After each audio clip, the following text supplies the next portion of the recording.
जिस दिन ईश्वर ने अग्नि से उत्तर दिया,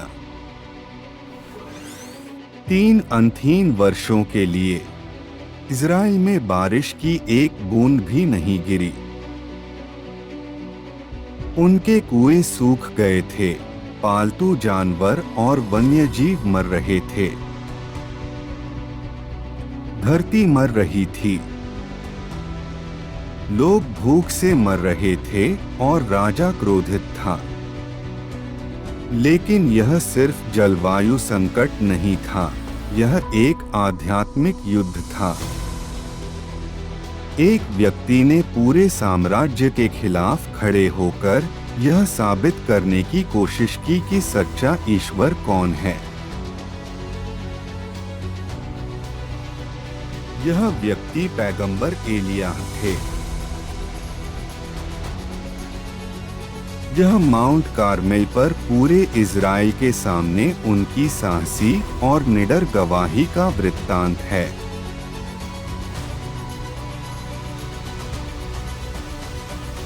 राजा अहाब और रानी जेजेबेल बाल देवता की पूजा करते थे। कई इस्राएलियों ने भी उनका अनुकरण करते हुए जीवित ईश्वर से मुंह मोड़ लिया और मूर्तियों की ओर मुड़ गए। ठीक 3 साल पहले की बात है। उन्हें उनकी सुस्ती और आध्यात्मिक मृत्यु से जगाने के लिए और उन्हें परमेश्वर के पास वापस ले आओ, एलियाह ने राजा अहाब से साहसपूर्वक घोषणा की। ईश्वर से सीधे संदेश पहुंचाना। जिस तरह से यहोवा इस्राएल का परमेश्वर जिसकी मैं सेवा करता हूँ जीवित है, उसी तरह आने वाले वर्षों में मेरी आज्ञा के बिना न तो ओस पड़ेगी और न ही बारिश होगी। एलियाह ने माउंट कार्मेल पर एक घातक चुनौती दी। 2 वेदियां, 2 बलिदान, लेकिन कोई मेल नहीं। वह ईश्वर जो उत्तर देता है वह है कुछ और भेजना। स्वर्ग से आने वाली अग्नि वही सच्चा ईश्वर है। बाल के 450 नबी सबसे पहले वहां से गुजरे। सुबह से लेकर दोपहर तक और शाम की कुर्बानी के समय तक उन्होंने प्रार्थना की। वे चिल्लाए, वे घंटों तक नाचते रहे। तोपखाने से गोलीबारी शुरू करने का प्रयास, कुछ नहीं हुआ। दोपहर में एलियाह ने उनका उपहास करना शुरू कर दिया। जोर से चिल्लाओ, उसने उपहास भरे लहजे में कहा। शायद तुम्हारा भगवान दिवास्वप्न देख रहा है,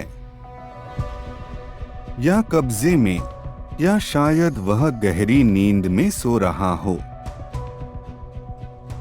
पागलपन की हद तक पहुंचकर झूठे भविष्यवक्ता शाम तक चिल्लाते रहे, लेकिन आकाश सन्नाटे में डूबा रहा। कोई आवाज नहीं, कोई जवाब नहीं, कोई आग नहीं। अंततः थककर उन्होंने कोशिश करना बंद कर दिया।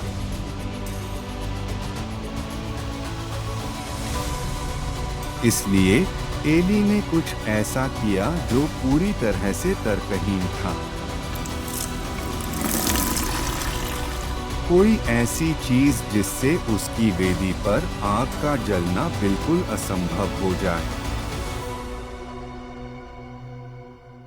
उसने आदेश दिया कि उसकी वेदी पर लीटर भर पानी डाला जाए। 1 बार भी नहीं, 2 बार भी नहीं, 3 बार। लकड़ी पानी से लथपथ थी, मांस से रस टपक रहा था और खाई पानी से भरी हुई थी। मानवीय दृष्टिकोण से यह लकड़ी कभी जल नहीं सकती थी।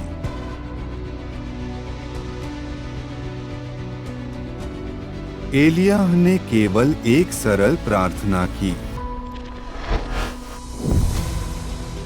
पल भर में आकाश फट गया। अलौकिक अग्नि का एक स्तंभ धरती पर आ गिरा। इसने न केवल बलि की भेंट को जलाया, बल्कि लकड़ी को भस्म कर दिया, पत्थर की वेदी को बाष्पीकृत कर दिया, धूल को जला दिया और पानी की हर एक बूंद को निगल लिया। पूरा देश ईश्वर के समक्ष घुटने टेककर गिर पड़ा। वे चिल्ला रहे थे, प्रभु ही ईश्वर है। आग ने सच्चाई साबित कर दी और अंत में बारिश शुरू हो गई। स्वर्ग में एक ईश्वर है जो आज भी मनुष्यों के मामलों पर शासन करता है। वह उन धर्मी लोगों की प्रार्थनाओं का उत्तर देता है जो वास्तव में उसके वचन पर विश्वास करते हैं और उसकी आज्ञा का पालन करते हैं। उन्होंने एलियाह की साहसी प्रार्थनाओं का उत्तर दिया। यदि आप उन पर भरोसा करने का साहस रखते हैं, तो वे आपकी प्रार्थनाओं का भी उत्तर देंगे। इसी प्रकार जब आप पैगंबर एलियाह की तरह 450 के मुकाबले एक या उससे भी अधिक संख्या में घिरे हों, तो याद रखें, आप और ईश्वर हमेशा बहुमत में होते हैं। यदि आपको आज अपने जीवन के किसी भी क्षेत्र में सफलता की आवश्यकता है, उस ईश्वर पर विश्वास रखो जो अग्नि से उत्तर देता है। सब्सक्राइब बटन पर क्लिक करें और आस्था के एक कार्य के रूप में अपनी जीत का दावा करने के लिए कमेंट्स में फायर टाइप करें।